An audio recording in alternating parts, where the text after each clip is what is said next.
On est au 115e jour du Chafetz Chaim. Imut Rashadot, on doit confirmer, affirmer des doutes. Torah ena mekabelet reyot nesibatiot keochacha lashama shel adam. On sait très bien que des preuves annexes, pas des preuves de témoignages directs, là des preuves sur des raisons qui sont autour du problème, ne sont pas des preuves suffisantes pour accuser une personne. L'efficace.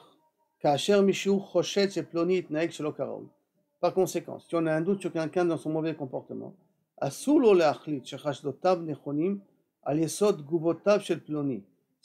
peut pas déduire que Kaviachol, mes chashadot sont vrais parce que je vois comment il réagit. La Hashamot Negdo, par exemple, il s'énerve, il se tait, il se sauve, il veut pas reconnaître. C'est pas par le fait qu'on a l'impression qu'il se sauve de l'accusation, ça montre que Kaviachol, donc ça veut dire que ce que je te dis est vrai. Bidin Torah, ce n'est pas une preuve suffisante. Al Yesod, Kol Itnaagut Chariga Acheret Maftia al Hashmato, qui peut justifier ce qu'on veut l'accuser de lui, ou comportement qui veut prouver que ce n'est pas un comportement acceptable. Des preuves qui ne sont pas des preuves directes, où je l'ai vu Mamash faire la chose, rien que je vois qu'il se sent mal à l'aise quand je l'accuse, il a un petit peu honte, il baisse les yeux et tout, ce n'est pas encore une preuve qu'il a fait l'action en question. Im benosaf le riyat anesibatiot. Si à part déjà, donc ces preuves qui sont des preuves périphériques, pas des preuves directes. Achashadot alalu nitmachim al yedei mishu acher. Les craintes que j'ai en lui sont quand même confirmées par une autre personne. Hatoen shaya ed ladvarim. Lui, il était témoin de ce qui s'est passé. Donc là, c'est un vrai témoignage. Mais c'est un témoignage d'une personne. Vera'a be'atzmo ploni ba'asoto et tarase. Il a vu cette personne faire cet acte-là. Alors là, on peut commencer à donner crédit aux craintes que j'ai sur la personne, bien que c'est un témoin. Un témoin, plus des réactions un peu bizarres quand je lui pose la question, à jumeler les deux choses en question, me permet de commencer à avoir un jugement sur la personne. Mikol makom. Ashomea adain chayat, bemidat haefshar, la don est ameosham le kav zechut. Malgré tout, on doit quand même essayer de remplacer un kav zechut quelque part. Allah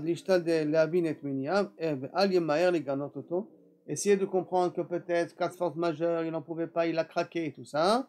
Ne soit pas pressé à l'accuser, à le ganet auto, à le dégrader, si on peut dire, parler négativement de lui.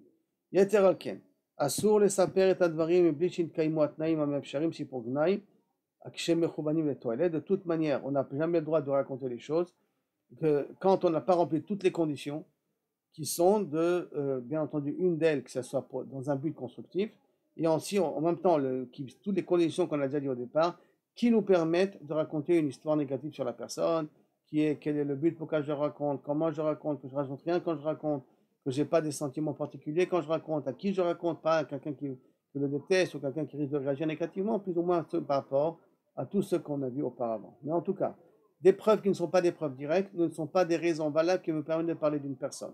Mais s'il y a au moins un témoin qui confirme mes preuves indirectes, alors à ce moment-là, je peux commencer à être au chef de la personne, je peux commencer à en parler, d'abord en essayant de voir si je peux l'influencer.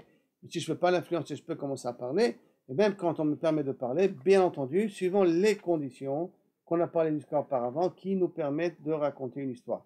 Pas je raconte à libre et séant comme je veux. Et là, ça va dépendre quand même de ma façon comment je vais raconter l'histoire.